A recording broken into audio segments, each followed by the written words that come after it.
Shalom,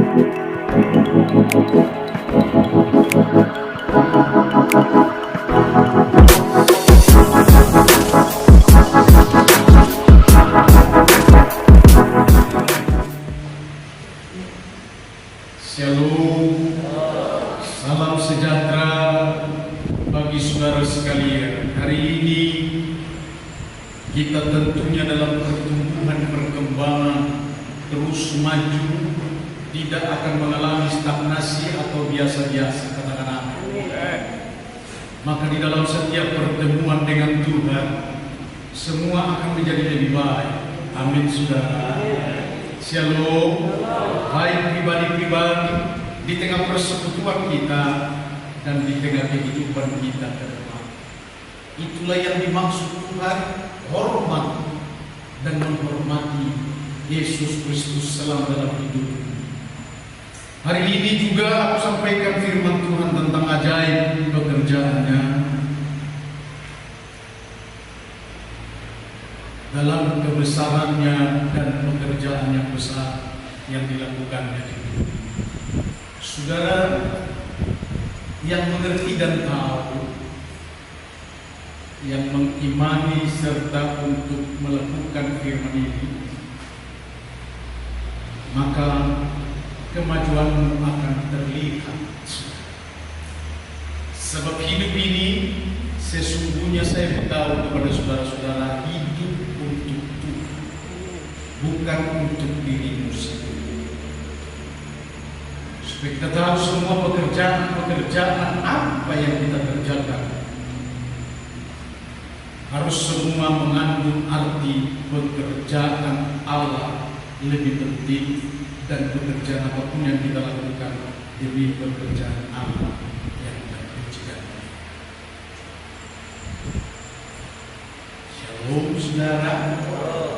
Baik, kita akan membuka firman Allah dalam kitab Yohanes pasal 14 ayat yang ke-12. Haleluya. Haleluya. Demikianlah saya akan bacakan bagi saudara sekalian. Aku berkata kepadamu, sesungguhnya barang siapa percaya kepadaku, ia akan melakukan juga pekerjaan-pekerjaan yang aku lakukan. Bahkan pekerjaan-pekerjaan yang aku lakukan, bahkan pekerjaan-pekerjaan yang lebih besar daripada itu. Demikian firman Tuhan untuk menandaskan kepada saudara-saudara, bukan kepada yang lain. Sebab saudara-saudara harus memiliki firman itu dan hidup di dalam firman itu. Katakan amin. Mari kita berikan tepuk tangan bagi Yesus. Sebab hidup bersama dengan Tuhan bukan soal bergereja. Dengar baik saudara-saudara, dan bukan biasa-biasa saja, melainkan adalah harus luar biasa dan terluar biasa di tengah-tengah apa ekspresi kita kalau bertemu dengan Tuhan. Saat ini dia sedang mengajar kepada saudara sekalian adalah pekerjaan-pekerjaan yang aku lakukan ajaib atau yang aku lakukan besar. Itulah yang kita akan lihat saudara-saudara. Dan tentu bukan sekedar melihat, karena kita ini juga adalah anak-anak Tuhan, diciptakan sama seperti dia. Katakan amin. Supaya saudara tahu siapa dirimu, bahwa dirimu adalah sama seperti Yesus. Mari kita berikan tepuk tangan. Supaya dengan serupa yang dimaksud adalah pekerjaan-pekerjaan yang dia lakukan, kamu pun bisa dan harus bisa untuk melakukan pekerjaan-pekerjaan yang besar. Kita diciptakan untuk itu, dan saudara dipanggil. Semua segala sesuatu yang menjadi penghambat, rintangan dan dosa yang mencemarkan sebelumnya dikuduskan dan disucikan supaya menjadi anak-anak Allah untuk sanggup mengerjakan itu. Padahal Allah berfirman hal yang sama dan berbicara juga kepada saya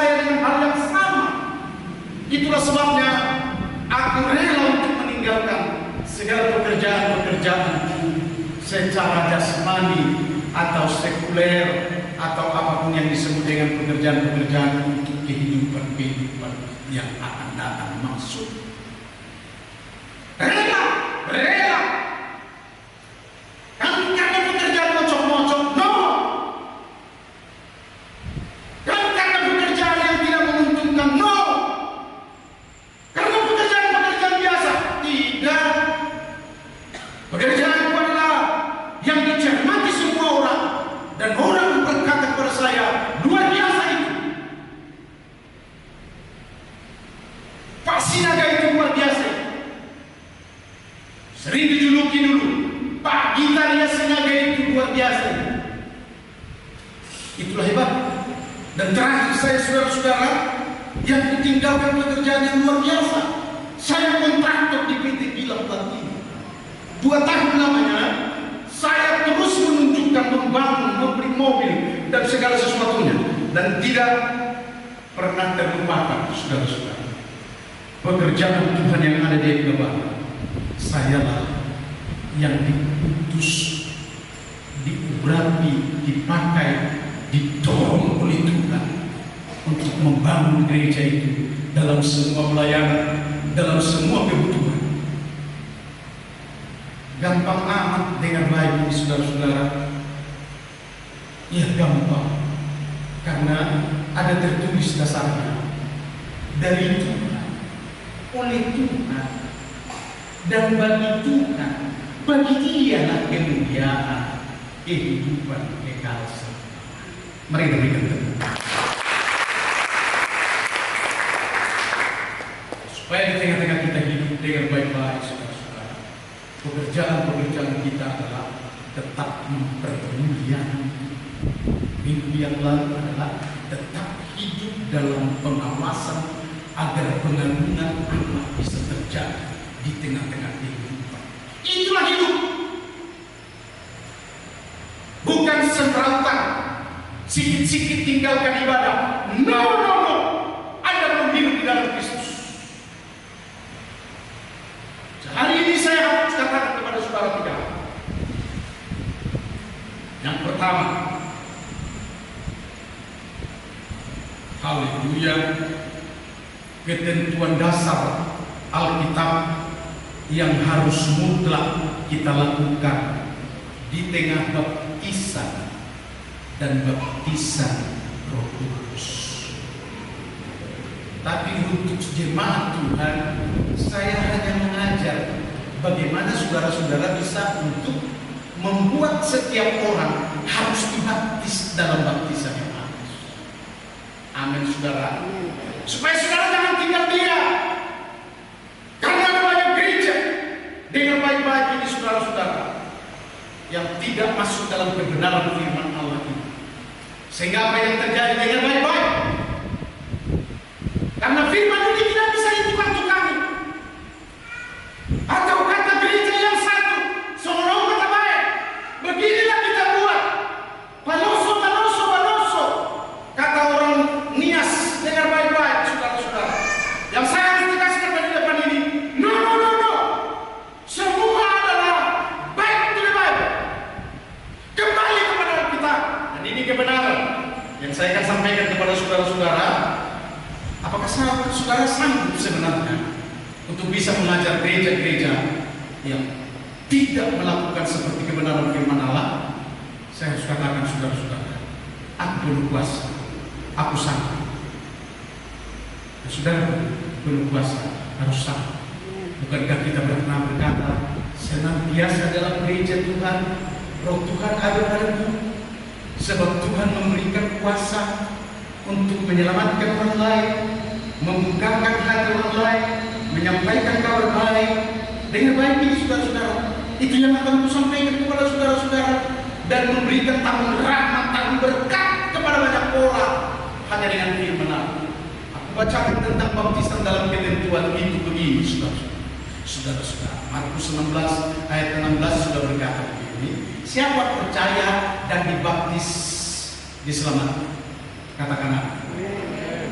Tidak usah dibuang baptisnya, karena Tuhan ikutkan kan. Tuhan aja berfirman, berbicara tentang baptisan. Kenapa, maksud saya, kenapa kita tidak menghormati dan menghargai? Persis seperti Yesus dibaptis. Yesus saja pun tunduk. Dia datang dari luar kota ketika Yohanes membaptis di Yerusalem. Maka datanglah dia. Dan ada komentar daripada Yohanes Pembaptis itu yang diutus oleh Allah. Komentar yang berkata begini kepada Yesus, "Enggak layak kamu, Komandan, enggak layak aku, Tuhan enggak layak aku, membuka kasihnya pun aku tidak layak." Dengar baik-baik, kata Yesus, "Lakukan, karena demikianlah kebenaran, ketundukan kita di hadapan Allah." Lakukan, laksanakan. Mari kita berikan tepuk tangan bagi Yesus, supaya banyak menjadi anak-anak Allah, bukan anak-anak yang lain. Maka saya sampaikan begini, Matius 5 ayat yang ke-20, Yesus mengajar, "Maka aku berkata kepadamu, jika hidup di agamaanmu tidak lebih benar daripada hidup di agamaan ahli-ahli Taurat dan orang-orang Farisi, sesungguhnya kamu tidak akan masuk ke dalam kerajaan." Shalom, shalom. Kerinduanku hari ini mentambahkan firman ini supaya kita semua masuk dalam kerajaan surga, dan saudaraku harus memasukkan keluargamu, melayani keluargamu. Ada banyak contoh yang diberikan oleh Rasul Paulus untuk hari ini. Saya bukakan atau saya beberkan. Katakan amin. Shalom, saudara. Yesus mengajar. Kalau sama kamu seperti orang Farisi, kira-kira apa bentuk dan ciri khas dari orang-orang Farisi di dalam beragama? Saudara tahu? Yang penting kemegahannya, yang penting kebaikannya. Itu Farisi. Yang penting kehormatannya. Oh, jangan saudara macam-macam. Aku tadi melihat itu beberapa bulan yang lalu, karena seorang pengkhotbah di dalam satu agama tidak dihormati oleh jemaat itu. Ini di luar Kristen. Dengar baik, Ustadz itu berkata begini, atau seorang pemimpin Farisi itu berkata begini, sini. Maka saudara tahu, ada di YouTube, diinjak dengan begini. Itulah simbol dan kefarisian. Hanya untuk dia, bagi dia. Kata Alkitab adalah jubahnya panjang-panjang. Shalom. Yesus yang berkata dan mengatakan, kalau seperti itu ibadahmu, keagamaanmu, imanmu, maka engkau tidak bisa masuk kerajaan surga. Kata Yesus. Mari kita berikan tepuk tangan. Semuanya ini adalah untuk kemuliaan saudara-saudara. Maka saya harus katakan begini, saudara-saudara, penjelasan Rasul Paulus.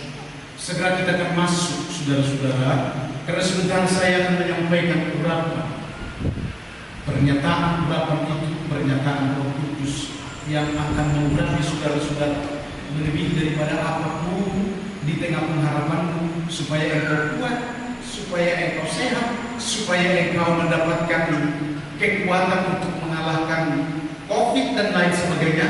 Sebentar akan berjalan. Segera saya akan bacakan firman Allah ini dalam Kisah Para Rasul pasal yang ke-19 ayat 2, 4 dan 6 berkata begini. Sudahkah kamu, saya ulang, saudara-saudara, haleluya. Sudahkah kamu menerima Roh Kudus ketika kamu menjadi percaya? Shalom, haleluya. Haleluya. Shalom, saudara. Nanti sebentar saya kesaksian ini, saudara-saudara, bahwa iblis memang selalu mengganggu. Karena banyaknya iblis sekarang ini, saudara-saudara, mulai dari COVID-19 sampai dengan Omikron, itu rupanya iblis gentayangan di mana-mana. Shalom saudara. Shalom. Perhatikan baik-baik. Sudahkah kamu menerima Roh Kudus? Ketika kamu menjadi percaya, akan tetapi mereka menjawab dia belum. Bahkan kami belum pernah mendengar bahwa ada Roh Kudus. Aku akan ingatkan saudara-saudara, inilah kejadian dunia. Bayangkan mereka saudara-saudara, pengikut Yesus Kristus atau sebutlah gereja Kristen. Karena di Ethiopia disahkan ke gereja itu pengikut Yesus itu adalah Kristen. Dengar baik. Kok nggak mengenal Roh Kudus? Shalom. Shalom. Ini fakta. Kami belum pernah dengar. Kami nggak tahu Roh Kudus. Bagaimana mungkin dia mengalami berdengar Roh Kudus? Dengan baik jawab mereka, dengan baptisan mana kamu baptis? Dengan baptisan Yohanes. Lalu kata Paulus, baptisan Yohanes adalah pembaptisan orang yang telah bertobat. Dan dia berkata kepada orang banyak bahwa mereka harus percaya kepada dia yang datang kemudian daripadanya. Baptisan Yohanes hanya satu, baptisan sorga. Tidak dibuat metode-metode, tidak dibuat cara-cara lain, tidak dibuat dengan ketentuannya. Nanti akan disebut menjadi Farisi. Shalom saudara-saudara. Kebenaran firman Allah lakukan seperti itu. Sama seperti Yesus Kristus tunduk kepada firman Allah. Shalom. Maka baptisan surga itu adalah baptisan Yohanes. Baptisan Yohanes itu seperti Yesus dibaptis, masuk di dalam air, dikuburkan karena masuk Paulus di dalam kitab Roma atau mengajar jemaat Roma, dia dikubur. Lalu bangkitlah seperti Kristus Yesus bangkit. Demikianlah kita percaya pada salib Yesus Kristus itu. Jadi bukan dilempar dengan air, itu namanya marah. Katakan amin. Shalom. Kalau dilempar air begini dicemurkan kira-kira apa namanya? Marah dan tulang itu. Bagaimana kalau dipercik? Shalom. Mental itu yang membuat percik-percik seperti ini. Karena demikian, kalau aku lihat bapak-bapak marah kepada anaknya tapi marah-marah sayang, kau mental. Shalom saudara-saudara. Karena baptisan yang diteguhkan adalah baptisan Yohanes, baptisan sorga, baptisan yang dikatakan oleh Allah Bapa kepada Zakaria ayahnya, engkau akan melahirkan seorang anak, sebutlah namanya Zakaria, dan dialah yang mendahului untuk menyampaikan pertobatan kepada bangsa-bangsa. Jadi spesifik saudara-saudara, bukan sembarang dan bukan asal-asalan. Katakan amin. Sebab itu saudara-saudara, siap-siap untuk membaptis banyak orang. Karena ini masa di mana Tuhan mau datang segera. Katakan amin saudara-saudara, supaya jangan ada yang kecewa.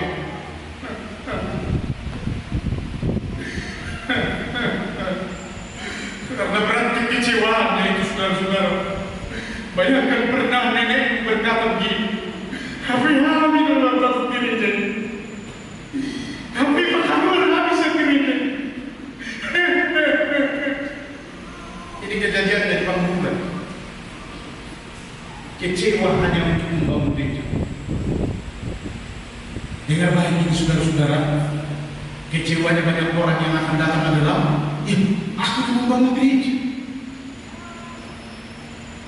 Padahal kasih karunia Roh Allah dan kasih karunia Allah dan karunia Roh tidak pernah beracara. Itu orang-orang yang dikecewakan dan kecewa. Karenanya, saudara-saudara, ini bukti. Kita masuk kepada yang kedua, saudara-saudara. Kita ini harus serius menjadi serupa dengan Kristus kalau disebut menjadi orang Kristen. Amin, saudara. Mari kita berikan tepuk tangan. Saya ulangi, kita ini serius karena firman juga serius, Yesus juga serius. Kalau mau menjadi pengikut Yesus Kristus harus menjadi serupa dengan Dia. Ada tertulis bahwa kita harus selalu menjadi serupa. Makanya tidak ada kutemui saudara-saudara Yesus merokok sambil menunggu murid-murid datang. Enggak ada. Shalom. Ada nggak? Ada Pak Paskah? Ada Yesus pernah merokok?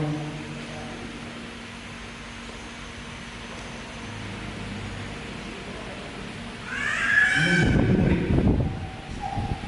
ayo main lecet dulu, nanti kita dulu.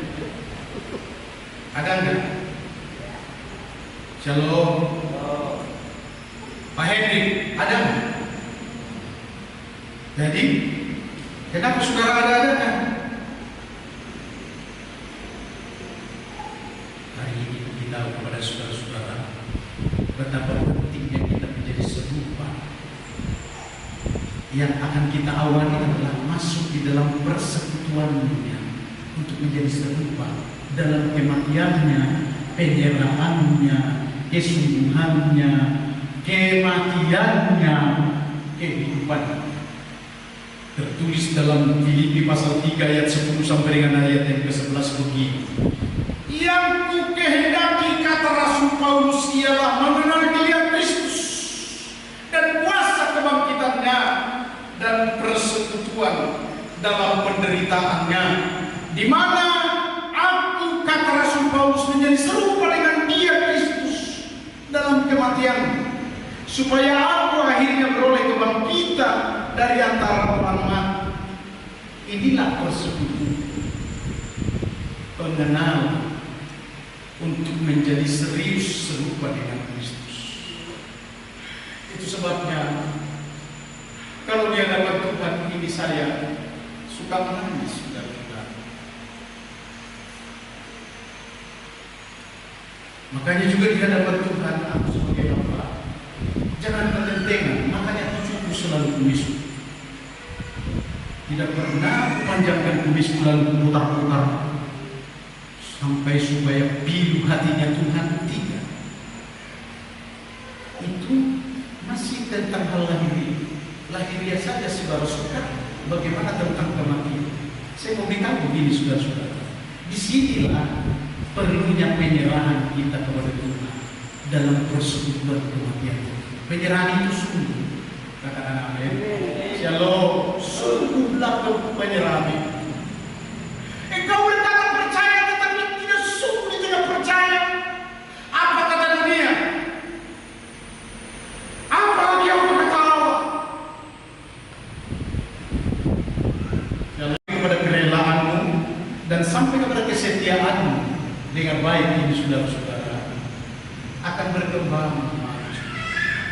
Namanya saja pekerjaan sah. Pekerjaan apa yang kita lakukan itu di hadapan Tuhan adalah besar untuk mempermuliakan Dia. Berani kita untuk meninggalkan sesuatu demi untuk Tuhan, itu namanya baru pekerjaan besar. Berani meninggalkan kepentingan demi untuk Tuhan. Satu kali saya dicoba, saudara-saudara, semalam mesin air minum rusak tombol dan dia nggak bisa kerja, nggak ada yang bisa diproduk atau dimasukkan. Wah, sementara saya jam 10 sudah janjian ini di Medan. Telepon suami istri yang sedang sakit dan karena mau operasi. Saya sudah katakan hari Jumat jam 10. Kuliah jam masih jam 9 memang. Coba otak-atik, nggak mampu.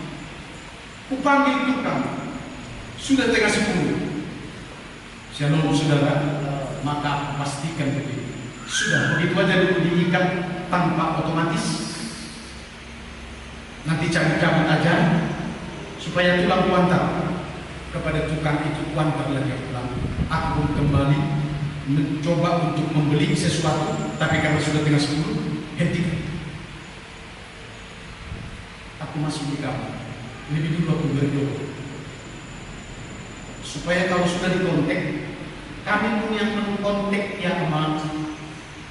Kita video call. Ya namanya yang sakit kan penyerahan itu. Pengacara top leader. Shalom saudara. Sakit suami istri. Karena pengacara itu kan bertarung otak. Dan itulah penyakitnya. Hampir stres. Shalom. Tapi ketika selesai saya berdoa dengan baik-baik, jadi doa, iya, kamu pentingkan untuk pekerjaan Tuhan. Dia mulai mengusap bibirnya begini. Hebat buat pelayan. Mau latih. Memang itu merasa dengan baik, saudara-saudara. Hanya berita singkat saja yang mau aku sampaikan. Karena terlalu panjang dia untuk mengatakan seperti orang Batak sampai kepada pasar. Hentikanlah. Karena ada suatu pengajaran di dalam roh adalah kata-kata manusia tidak membangun kerajaan Allah. Kata-kata manusia juga tidak berkenan di hadapan Allah. Tapi kata-kata firman-Allah, karena semua segala sesuatu apa yang akan kita bangun dalam waktu-waktu ini hanya dengan firman Allah. Mari kita berikan tepuk tangan bagi Yesus. Saya masuk kepada yang ketiga, saudara-saudara, karena waktu. Dengan baik, saudara-saudara. Ketiga, ketika kita melakukan semua pekerjaan yang besar itu, saya bukan menjamin, tetapi saya memastikan saudara bisa bertemu dengan Tuhan. Dan ketiga, saya sampaikan, perjumpaan mutlakkah kita dengan Tuhan? Saya bilang, apakah kita harus mengalami perjumpaan dengan Tuhan? Maka ku jawab dari depan ini dengan firman. Saudara-saudara, begitu saya mendengar suara Tuhan, ini kesaksian saya. Saya bertemu dengan Tuhan. Kalau pernah satu tahun ada mimpi bertemu dengan seorang orang tua yang pakai jubah, itu belum mungkin. Itu hanya perwakilan. Shalom saudara, karena banyak cara Tuhan. Tetapi aku akan golongkan masuk bahwa itu juga adalah perjumpaan dengan Tuhan. Makanya aku katakan kepada saudara-saudara, wajib kita perjumpaan dengan Tuhan. Kalau tidak saudara-saudara, dia tetap kayak ikan lele tidak mendapat air. Sibuk di sana sini, ngurusi hal-hal dunia. Shalom, saudara-saudara. Shalom. Aku suka sekali melihat Bapak Benny ini, karena aku bilang dia adalah orang lain mengurusi hal-hal yang enak. Tapi kau ngurusilah pekerjaan Tuhan. Shalom, saudara. Dia pun tidak mau lagi. Saya pernah ditelepon saudara-saudara untuk menjadi penasehat. Bisa? Tidak usah. Saya berdoa aja. Biarlah kamu maju dengan merah yang seperti itu. Bagus kan? Bagus. Tetapi bagi anak-anak Allah saya mau katakan saudara-saudara, inilah yang lebih bagus. Katakan amin. Kita melakukan perkara yang besar. Sebab itu aku katakan begini saudara-saudara. Begitu saya bertemu dengan Tuhan, saya diliputi dengan kuasa Roh. Lalu Tuhan berfirman, belum menampakkan wajahnya, masuklah. Saya masuk, saudara-saudara. Itulah perjumpaan saya dengan Tuhan. Sehingga aku katakanlah begini waktu perjumpaan. Tuhan, di mana ini? Kalau saya tahu dari buku ada seperti ini, kalau saya melihat kemegahan, kemewahan, keindahan, panorama yang begitu indah, air mengalir, terheran-heranlah saya yang berkata begini, Tuhan, di mana ini? Kalau dia bukan Tuhan, pasti tidak dijawab. Tapi karena dia adalah Tuhan, dia jawab begini, majulah. Belum diperlihatkan. Sampai kepada yang ketiga, perkataan yang sana. Tuhan di mana ini? Yang ketiga adalah pandanglah supaya engkau puas. Aku pandanglah dia menjadi berbentuk matahari dan sinar. Aku berdoa dengan Tuhan. Dan itulah yang membuatku bertahan apapun pencobaan, apapun tantangan. Dan itulah yang membuatku mengerti tentang jalan-jalan Tuhan. Dan itulah yang membuat dimulai pengurapan-pengurapan Tuhan terjadi atas saya.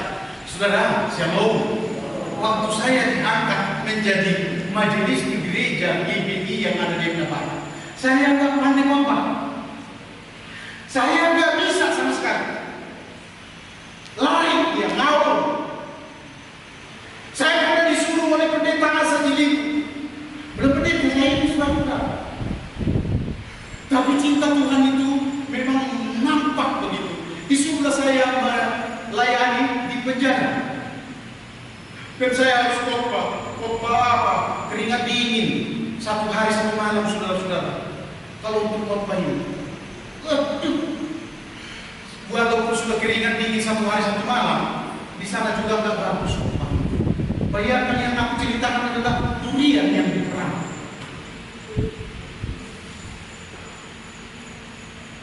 Dan di situ-situ aja. Dan nanti ini urapan Tuhan dalam setiap ibadah-ibadah kita bagi orang-orang yang percaya masuk di dalam yang terdalam, yang memikirkan pekerjaan Allah, yang memikirkan perkara yang di atas, bahagia akan mendapat urapan-urapan dan membuka rahasia firman Allah hingga kesaksian-kesaksian adalah mempengaruhi dunia, membawa dunia untuk masuk di dalam kerajaan. Mari kita berikan tepuk tangan.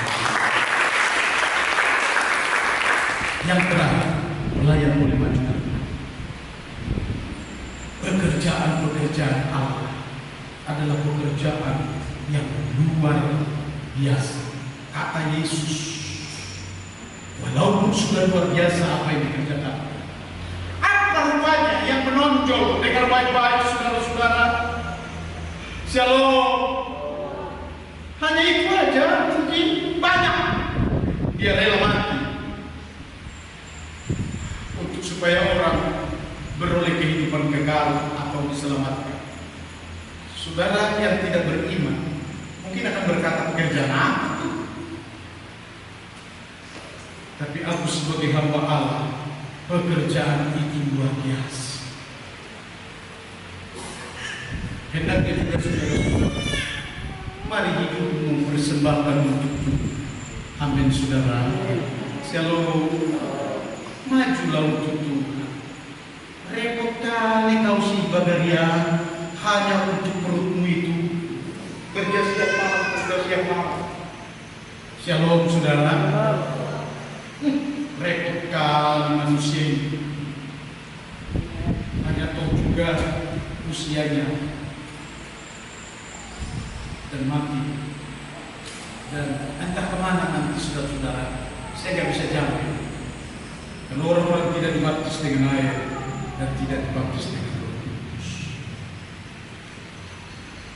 Hari ini saudara, saya mau katakan pekerjaan-pekerjaan yang dimaksud adalah bahkan melebihi daripada pekerjaan-pekerjaan yang aku lakukan, kamu juga bisa. Hari ini ku sampaikan kepada saudara-saudara bersama dengan Yesus. Shalom saudara-saudara, supaya nyat di dalam batinmu saudara-saudara, bahwa memang sesungguhnya saudara dipanggil adalah untuk melakukan pekerjaan-pekerjaan yang besar seperti Yesus. Membangkitkan orang yang sudah mati. Rela amat, ya karena imannya, karena hatinya untuk mengasihi Allah, dan karena dia yang mau untuk menjadi hamba Allah. Saya katakan kepada saudara-saudara, kalau belum sampai ke sana, hati saudara-saudara, saya akan katakan dari depan ini, urapan-urapan Allah yang ada pada kita, kau bawa kepada sia-sia. Saya tidak membawa kepada sia-sia. Saya maju harus sampai ke garis finish menurut firman Tuhan. saya pun mengaminkan. Pekerjaan-pekerjaan yang besar. Saya masih bermimpi, saudara-saudara, bahwa di tempat ini ada pemujian dan penyembahan. Tangkap ini, saudara-saudara. Pemujian penyembahan dalam roh dan kebenaran di tempat ini.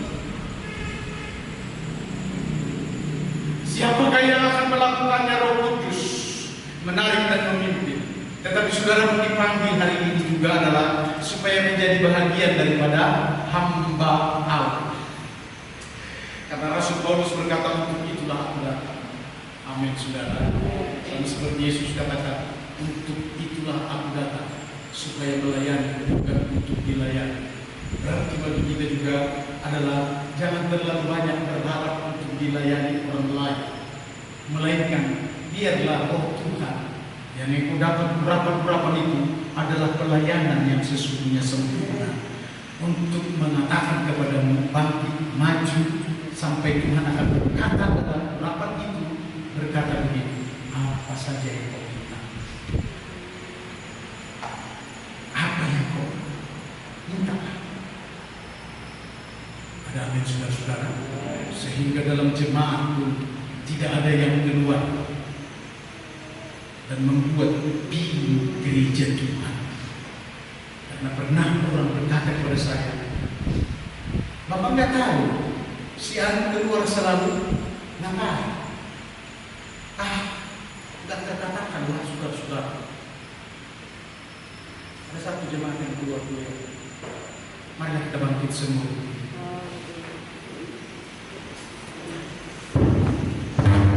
Inilah tangisanku, inilah doaku juga, supaya seluruh jemaat menjadi hamba Allah. Bagaimana untuk membangkitkan terang di dalam Kristus Yesus di bumi ini. Mari kita angkat pujian kita, ya Tuhan, ku percaya